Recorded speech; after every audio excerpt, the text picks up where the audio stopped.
Bonjour à tous. Alors, cette vidéo est une simple présentation du cours de technique et esthétique du dessin.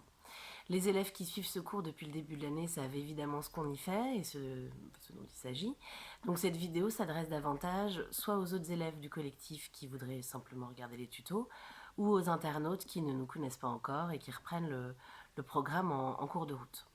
Donc c'est un cours de technique et esthétique du dessin, ça veut dire on travaille la technicité vraiment propre du dessin, comment est-ce qu'on éduque son œil et sa main à représenter ce qu'on a en face de nous. Donc on est essentiellement dans un travail d'observation, hein.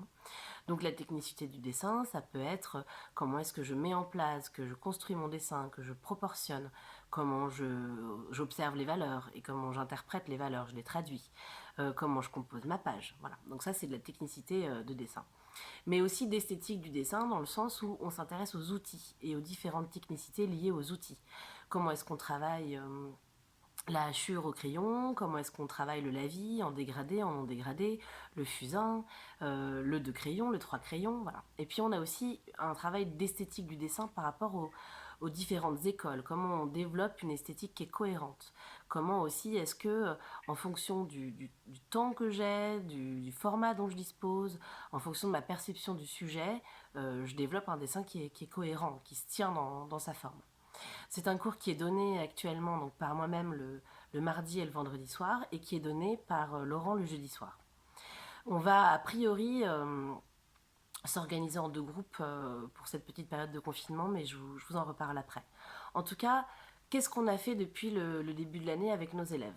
On a travaillé au premier trimestre, on a repris toutes les bases de la construction, donc tous les outils pour mettre en place son dessin, tous les outils mentaux pour mettre en place son dessin.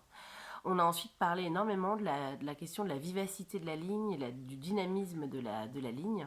Voilà, qu'est-ce que c'est qu'une une ligne temporaire de construction, une ligne définitive, une ligne gravée, comment garder un dessin vivant, comment est-ce que cette ligne traduit aussi une émotion, voilà, une émotion et un parti pris par rapport à ce qu'on dessine. On dessine pas de la même manière quand on a un rapport de douceur ou de calme par rapport à un sujet, ou quand on est plus excité, plus énervé par rapport à un sujet. L'outil aussi dont je dispose a une influence sur la ligne que je développe. On a travaillé ensuite la question des valeurs, voilà, comment comment je traduis un dessin en valeurs, d'abord avec une simple séparation lumière-obscurité, puis ensuite avec un dessin de plus en plus précis. Et on a travaillé les valeurs d'abord avec un outil basique comme voilà, le fusain ou le plat de crayon, puis de manière un peu plus compliquée, on a parlé de hachures parallèles. On a fait des valeurs au 1 crayon, au 2 crayons, au 3 crayons. Ensuite, on a parlé du portrait, la construction du portrait, les valeurs sur le portrait, les expressions du portrait, le détail des yeux, de la bouche, du nez. Et là, on parlait pendant 2-3 séances de la question de l'arrière-plan et de la suggestion de l'espace derrière le modèle vivant, puisque c'est un cours qui traite essentiellement quand même la question du modèle vivant, enfin, qui repose énormément sur le modèle vivant. Et après cette séance sur l'arrière-plan, on était censé travailler les technicités du lavis. Alors évidemment, ça va être un peu compliqué de faire du lavis puisque beaucoup d'élèves ne disposent pas chez eux d'encre et de pinceau. Donc on va adapter un petit peu notre pédagogie et en fait on va s'organiser en deux groupes avec Laurent.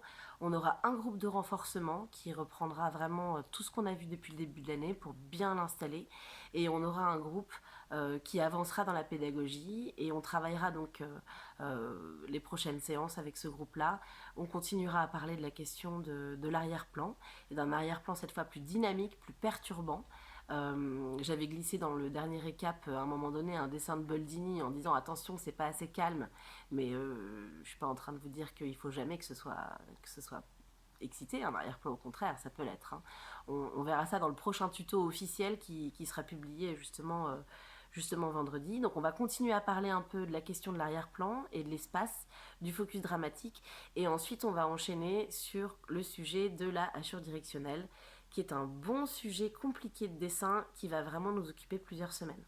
Et dans le groupe de renforcement, on reprendra les bases de construction, on reprendra les bases des valeurs à la trame, on refera du portrait aux 2 crayons, aux 3 crayons. Voilà donc pour cette petite présentation du cours de technique esthétique du dessin et on se retrouve vendredi pour le premier cours officiel. À très vite.